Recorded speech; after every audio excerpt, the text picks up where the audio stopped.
Naganap noong 1940, sa gitna ng digmaan sa pagitan ng Alemanya at Britanya, ang mga Nazi ay nakaisip ng isang plano upang pahinain ang ekonomiya ng Britanya sa pamamagitan ng pagpapasiklab ng implasyon.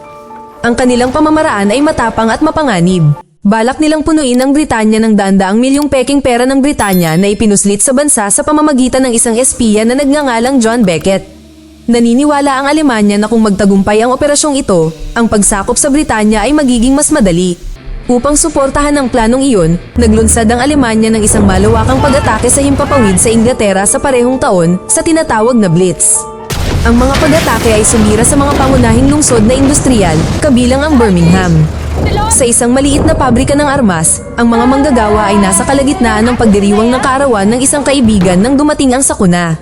Ang pambobomba ay agad na sumira sa buong pabrika at pinatay ang lahat ng nasa loob.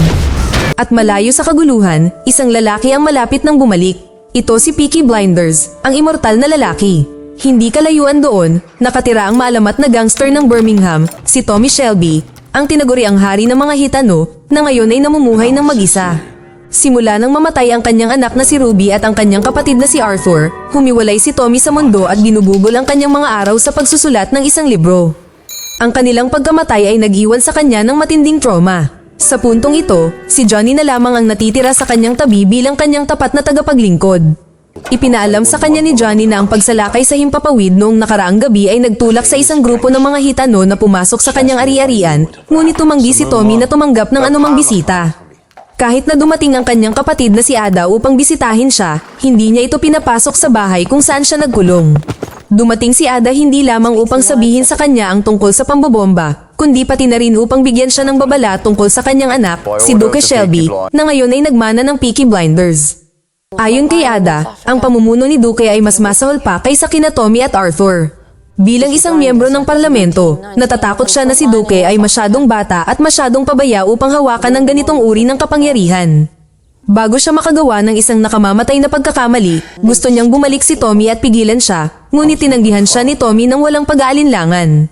Simula nang mamatay si Arthur, nahihirapan na siya na kontrolin ang kanyang sarili dahil sa kanyang trauma.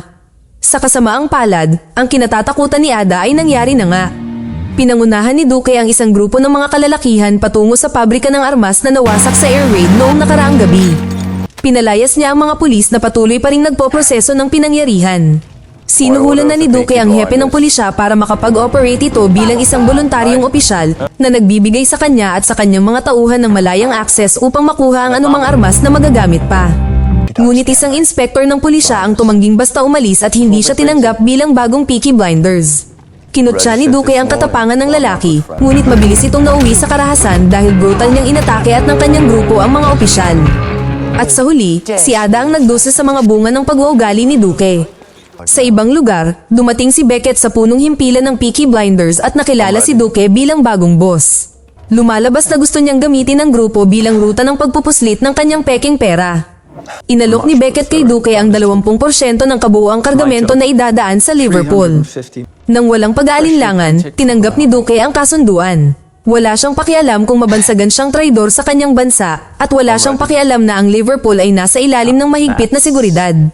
Para kay Duque, hindi na kailangang makipag-usap ng mga Aleman sa kanyang maalamat na ama dahil siya na ngayon ang namamahala.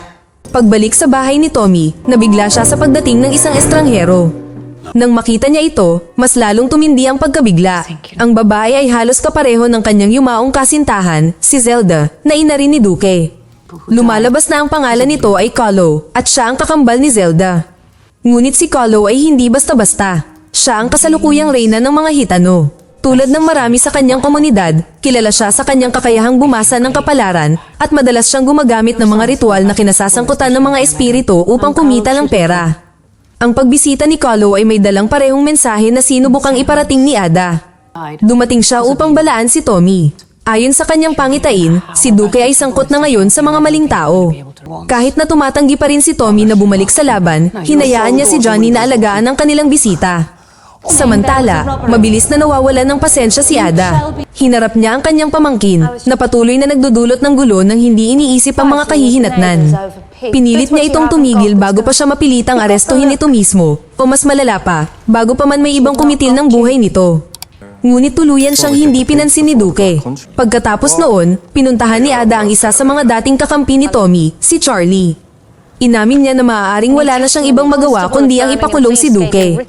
Gayunpaman, ipinaalala ni Charlie sa kanya na wala itong maitutulong. Ang tanging taong pakikinggan ni Duque ay ang kanyang ama. At sa ngayon, ang amang iyon ay nawawala pa rin sa sarili niyang mundo, nagsusulat at nahihirapan sa mga halusinasyon na dulot ng kanyang trauma. Pagkatapos, isang gabi, biglang lumitaw muli si Carlo sa harap ni Tommy. Sa pagkakataong ito, dinala niya ang scarf ni Ruby, ang parehong inilagay ni Tommy sa puntod ni Arthur. Inaangkin niya na hindi talaga siya ang nagsasalita, kundi si Zelda, na ginagamit ang kanyang katawan upang maabot siya. Natigilan si Tommy nang simulan niyang ibunyag ang mga bagay na tanging siya lamang ang dapat makaalam. Nauunawaan niya ang kanyang sakit, ang kanyang pagkakasala, at lahat ng kanyang dinadala. Sa pamamagitan ni Carlo, hinimok siya ni Zelda na tulungan si Duque at ipinaalala sa kanya kung ano siya dati. Ang engkwentro ay lalong humila kay Tommy sa kanyang nakaraan na nagpapalabo sa linya sa pagitan ng alaala at katotohanan. Ang mas ikinagulat niya ay ang sumunod na nangyari. Isiniwalat ni Zelda na nakausap niya ang espiritu ni Arthur at naroon si Tommy sa mga huling sandali ni Arthur. Sa wakas ay lumabas ang katotohanan. Hindi nagpakamatay si Arthur, gaya ng paniniwala ng lahat. Inamin ni Tommy na siya ang dahilan ng pagkamatay ng kanyang kapatid kahit na hindi ito dapat mangyari ng ganoon.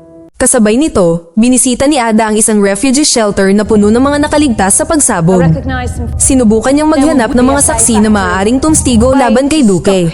Ngunit tulad ng sinabi ni Charlie, walang sino man ang handang magsalita. Pinatahimik ng takot ang lahat, at kung wala si Tommy, walang tunay na makakapigil kay Duque. Nang gabing iyon, muling nagkita si Duque at Beckett. Sa pagkakataong ito, isinama ni Beckett ang isang opisyal ng gobyerno ng Britanya na nagngangalang Virgil na nakatakdang maging kasangkot sa pamamahagi ng peking pera. Magkasama nilang pinag-usapan kung paano magpapatuloy ang operasyon. Ngunit ang pagdating ni Virgil ay hindi ang tila nangyayari. Ito ay isang pagsubok sa katapatan para kay Duque. Isiniwalat ni Beckett na napatay na niya ang kabit ni Virgil matapos ibunyag ni Virgil ang kanilang plano. Ngayon, sinusubok si Duque upang malaman kung handa siyang patayin si Virgil bilang parusa. Walang pag-aalinlangan, isinagawa ito ni Duque sa isang brutal na paraan. Sa sandaling iyon, nakumbinsi si Beckett na si Duque ang eksaktong uri ng taong kailangan niya para sa operasyong ito. Nang gabing iyon, sa wakas ay dumating ang kargamento ng peking pera sa pantalan ng Liverpool. Kinabukasan, nagising si Tommy. Dahil man sa bigat ng kanyang trauma o isang bagay na nagbago sa loob niya noong nakaraang gabi, sa wakas ay nagpasya siyang lumabas sa kanyang pinagtataguan at harapin ang kanyang anak. Nag-aalala para sa kanya, pinili ni Johnny na samahan si Tommy pabalik sa Birmingham. Kasabay nito, bumalik si Beckett kay Duque. Nagbabala siya na ang pagtatangka ni Ada na ikulong si Duque ay maaaring sumira sa lahat. Upang muling patunayan ang kanyang katapatan, binigyan ni Beckett si Duque ng isang bagong utos, patayin ang sarili niyang tiyahin. Sinundan ni Duque si Ada mula sa malayo, sinusundan nito hanggang sa isang phone booth, handang sumalakay. Ngunit nang dumating ang sandali, nagatubili siya. Nang ibabaw ang kanyang konsensya, sa halip na patayin siya, tumakbo siya upang balaan siya na nasa panganib ang buhay nito. Ngunit huli na siya, isang lalaki ang naghihintay kay Ada, at siya ay namatay agad. Sa daan, biglang hiniling ni Tommy kay Johnny na ihinto ang sasakyan. Nakita niya ang isang pangitain ni Ada na nakatayo sa harap niya, ang presensya nito ay may kaugnayan sa kanilang dugong hitano. Sa sandaling iyon, naramdaman niya ito. May nangyaring kakilakilabot sa kanyang kapatid na babae. Di nagtagal, dumating si Tommy sa nawasak na pabrika at mabilis na napagtanto ang katotohanan sa likod ng pakiramdam na iyon. Walang pag-aaksaya ng isang segundo, dumiretso siya sa Garrison, ang punong himpilan ng Peaky Blinders, upang hanapin ang kanyang anak. Ginulo niya ang masiglang kapaligiran sa loob ng pub na nakakuha ng atensyon ng isang sundalo na naroon para sa libangan. Agad na nakilala ng isa sa mga tauhan ni Duque si Tommy at ipinakilala ito at umalis sa silid na may gulat. Gayunpaman, hindi maintindihan ng sundalo kung sino si Tommy at hindi nagpakita ng respeto sa kabila ng pagkalat ng takot sa iba. Nakagawa ang sundalo ng isang nakamamatay na pagkakamali sa pamamagitan ng pagtutok ng isang sandata sa kanya. Kalmadong tumugon si Tommy, hinugot ang pin mula sa isang granada at isinilid ito sa damit ng sundalo. Ilang sandali pa, ang pagsabog ang nagsalita para sa sarili nito. Di nagtagal, sa wakas ay nakaharap ni Tommy si Duque.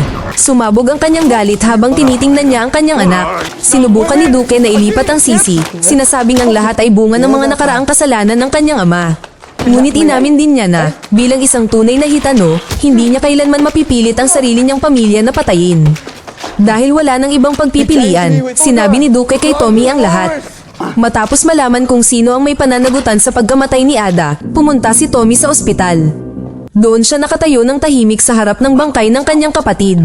Napuno siya ng pagsisisi nang mapagtanto niyang binaliwala niya ang babala nito. At sa sandaling iyon, sa wakas ay inamin niya ang katotohanang itinatago niya. Hindi namatay si Arthur sa paraang pinaniniwalaan ng mga tao. Si Tommy mismo ang tumapos sa buhay ng kanyang kapatid.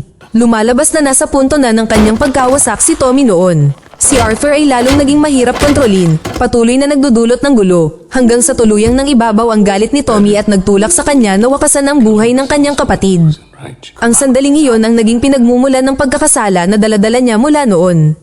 Pagkalabas ng ospital, lumapit si Tommy kay Johnny na naghihintay sa labas at inutusan itong kunin ang mga sandatang ninakaw ni Duque at ibigay ang mga ito kay Charlie. Alam niya na sa lalong madaling panahon, babalik sila sa digmaan. Tiyak din si Tommy na pupunta si Beckett sa ospital para patayin siya bago pa man siya makasagabal sa mas malaking plano laban sa Britanya. At gaya ng inaasahan niya, dumating si Beckett na armado at handa. Ngunit naghihintay na si Tommy. Agad na sumiklab ang isang putukan. Kahit na may mas malakas na sandata, nabigo si Beckett na makakuha ng kalamangan.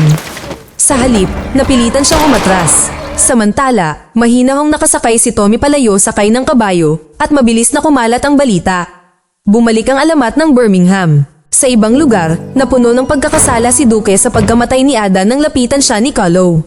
Sinabi niya sa kanya na ito na ang sandali para patunayan na karapat-dapat siyang maging susunod na hari ng mga hitano at mamuno sa tabi nito. Binigyan niya ito ng isang bala at hinimok siyang gamitin ito upang patayin ang sarili niyang ama habang nagkukunwaring sang-ayon sa plano ni Tommy. Habang dumadaan si Tommy, inihagis ni Duque ang isang barya na iniiwan ng kanyang desisyon sa pagkakataon, katapatan sa kanyang pamilya o pagtataksil. Di nagtagal, inilibing ni Tommy ang kanyang kapatid sa isang tradisyonal na libing ng mga hitano na napapaligiran ng mga kakampi na handang sumunod muli sa kanya sa labanan. Ngunit anuman ang desisyong gawin ni Duque ay hindi ganoon kadali. Nang gabi ring iyon, kinontak niya si Beckett at isiniwalat na tinutugis na siya ngayon ng kanyang ama. Hiningi pa niya ang peking pera na ipinangako sa kanya. Kasabay nito, nakipagkita si Tommy kay Stig, ang pinuno ng unyon ng mga manggagawa sa Liverpool na nagtagumpay na matunton ang lokasyon ni Beckett. Ipinakilala ni Tommy si Duque sa kanya at iniharap ang kanyang anak bilang isang mapagkakatiwalaang tagapagmana. Di nagtagal, nagtipon sila upang ilatag ang plano. Ipinaliwanag ni Tommy na dadaan siya sa isang tunnel na direktang patungo sa pinagtataguan ni Beckett habang ang iba pang miyembro ng grupo ay lumilikha ng abala na nakakakuha ng atensyon ng mga puwersang Navy na nagbabantay sa lugar at nakikipaglaban sa kanila. Kinabukasan, nagtungo sila sa target na lokasyon. Sa daan, nagpatuloy si Tommy sa pagsusulat na parang naghahanda para sa katapusan. Sa kaibuturan niya, alam na niya na pinaplano na siyang patayin ni Duque. Ngunit sa halip na pigilan ito, pinili ni Tommy na hayaan na lang ang mga bagay na mangyari. Para sa kanya, ito ay isang pagsubok upang makita kung gaano kalakas ang katapatan ng dugong hitano na tunay na nananalaytay sa kanyang anak. Bago umalis, hiniling ni Tommy kay Carlo na basahin ang kanyang palad. Kasabay nito, nilinaw niya na naiintindihan na niya ang mga nakatagong intensyon nito. Gayunpaman, pinili niyang hayaan itong mabuhay. Hindi nagtagal, pumasok si Tommy sa tunnel na magdadala sa kanya diretso sa taguan ni Beckett habang ang iba pa niyang mga tauhan ay naglakbay sakay ng bangka. Sa unahan lamang ay naroon ang daungan ng Liverpool. Samantala, palihim na nagkita sila Duque at Beckett at ibinunyag ang plano ng isang sorpresang pag-atake na isasagawa ng mga puwersa ni Tommy sa panahon ng mga pagsalakay ng himpapawid ng Aleman sa lugar ng industriya. Sa loob ng tunnel, biglang tumigil si Tommy. Muling lumitaw ang trauma na gumugulo sa kanya. Sa sandaling iyon, isang hindi inaasahang pag-atake sa himpapawid ang naging sanhi ng pagguho ng tunnel. Muntik na siyang madaganan ng mga bato, ngunit nakaligtas siya. Sa kabila ng pagkaantala, sumulong siya, determinadong tapusin ang kanyang sinimulan. Sa labas, sinimulang salakayin ng mga puwersa ni Beckett ang mga tauhan ni Tommy, ngunit wala silang ideya na ang tinatawag na sorpresang pag-atake ay isang patibong. Sinadya ni Duque na bigyan sila ng maling impormasyon. Kahit na tila itinulak siya ng paghagis ng barya patungo sa pagtataksil, sa huli, sinunod niya ang kanyang konsensya. Tumama ang pagsabog sa eksaktong sandali na lumabas si Tommy mula sa tunnel. Kasabay nito, inilunsad ng Peaky Blinders ang kanilang tunay na pag-atake. Sa gitna ng kaguluhan, sa wakas ay nagharap sina Tommy at Duque, at naging malinaw na ang tunay na layunin ni Tommy ay ang sirain ng mga peking pera at protektahan ang kanyang bansa. Nang lumabas si Beckett at makitang naging abo ang kanyang buong operasyon, siya ay nataranta at sinubukang tumakas gamit ang kotse. Ngunit hinarangan siya ni Tommy. Sa huling kumprontasyon, tinamaan si Tommy ng 2 bala, ngunit nagawa niyang barilin si Beckett diretso sa ulo. Nang matapos ang lahat, hinawakan ni Duque ang kanyang ama, na ngayon ay malubhang nasugatan, at tinanggap ang kanilang tagumpay. Ngunit para kay Tommy, hindi ito tungkol sa kaligtasan. Handa na siyang mamatay, naniniwalang ang kamatayan lamang ang makapagbibigay sa kanya ng kapayapaan. Bilang kanyang huling kahilingan, hiniling ni Tommy kay Duque na gamitin ang bala na ibinigay ni Carlo at wakasan ang kanyang buhay. Kahit nataliwas ito sa lahat ng kanyang nararamdaman, kalaunan ay ginawa ito ni Duque. Sa huli, kinilala si Duque bilang karapat-dapat na kahalili na ipinagpapatuloy ang pamana ng kanyang ama bilang bagong hari ng mga Gypsy. Ang kwento ni Tommy Shelby ay nagtapos sa isang tradisyonal na libing ng mga Gypsy. At sa mga salitang iniwan niya, may isang huling paniniwala na pagkatapos ng kamatayan, makakasama niya muli ang mga taong mahal niya saan man sila naroon at doon nagtatapos ang kwento.